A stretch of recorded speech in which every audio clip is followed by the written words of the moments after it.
Our history has never been so bright.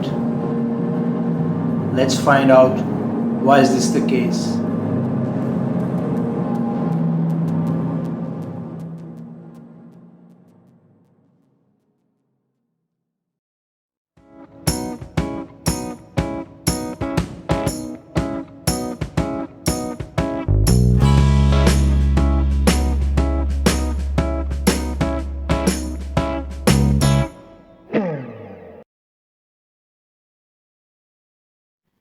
Hey guys, welcome to Mr. Jam's channel. Today's topic is quite interesting, so watch it till the end. And if it's your first time, don't forget to subscribe and hit the notification bell.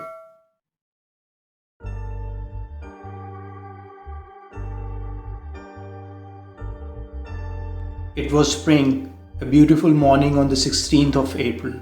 The crew members of the French-owned Grandcamp were busy loading thousands of pounds of ammonium nitrate fertilizer at the port of Texas City near Galveston. Everything seemed fine until about 8 a.m. when the crew members noticed smoke in the cargo area.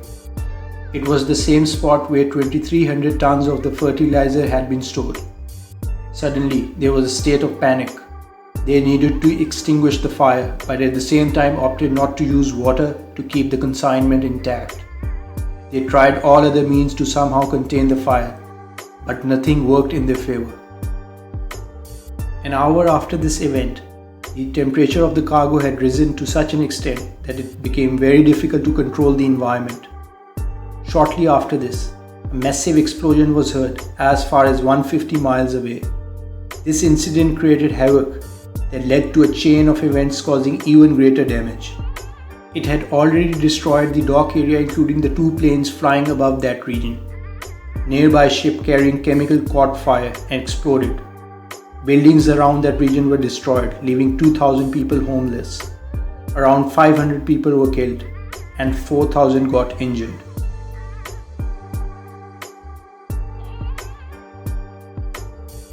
Times of the World War I.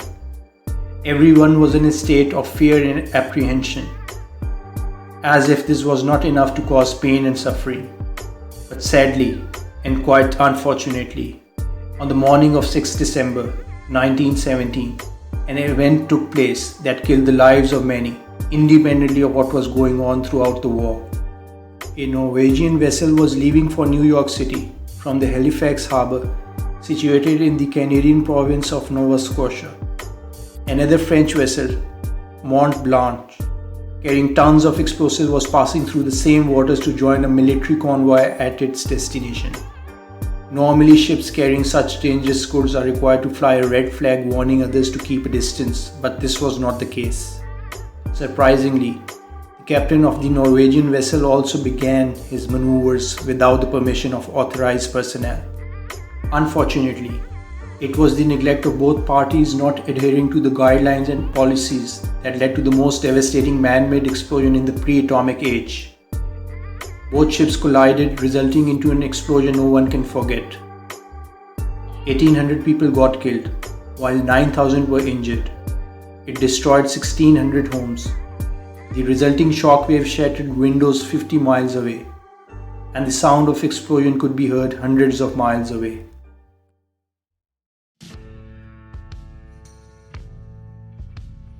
The first two atomic bombs ever used were dropped on Japan in early August 1945. On August 6th, the United States dropped an atomic bomb on the city of Hiroshima. The bomb was known as Little Boy, a uranium gun-type bomb that exploded with about 13 kilotons of force.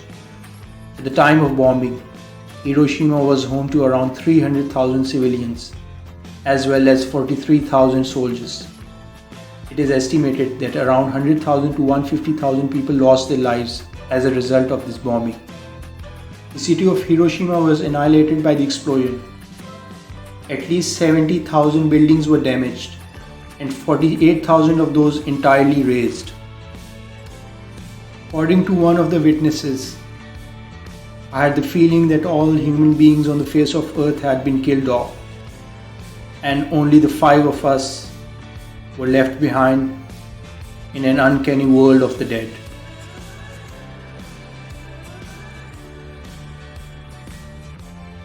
3 days after the US dropped an atomic bomb on Hiroshima, a second atomic bomb was dropped on Nagasaki. It was 9th August, a 21 kiloton device famously known as the Fat Man.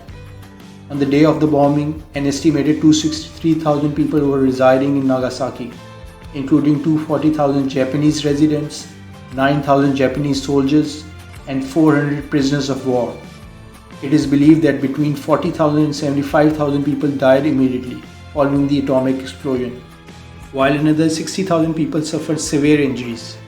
The radius of total destruction from the atomic blast was about 1 mile, followed by fires across the northern portion of the city to 2 miles south of where the bomb had been dropped. The buildings in this town were typical old-fashioned Japanese architecture, consisting of wood or wooden frame buildings. The atomic explosion in this beautiful city completely destroyed its rich heritage.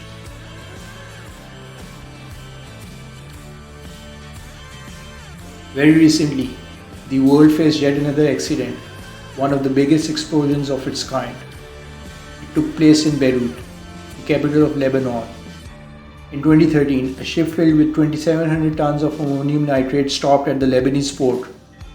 It had a Russian crew, and reports say it was bound for Mozambique from Georgia. Due to technical issues, the ship had been instructed to stop at Beirut's port. Certain legal issues prevented it from leaving the port. In a few days' time, the cargo was reportedly transferred to a nearby warehouse where ammonium nitrate, a fairly common cargo on the oceans, was unloaded.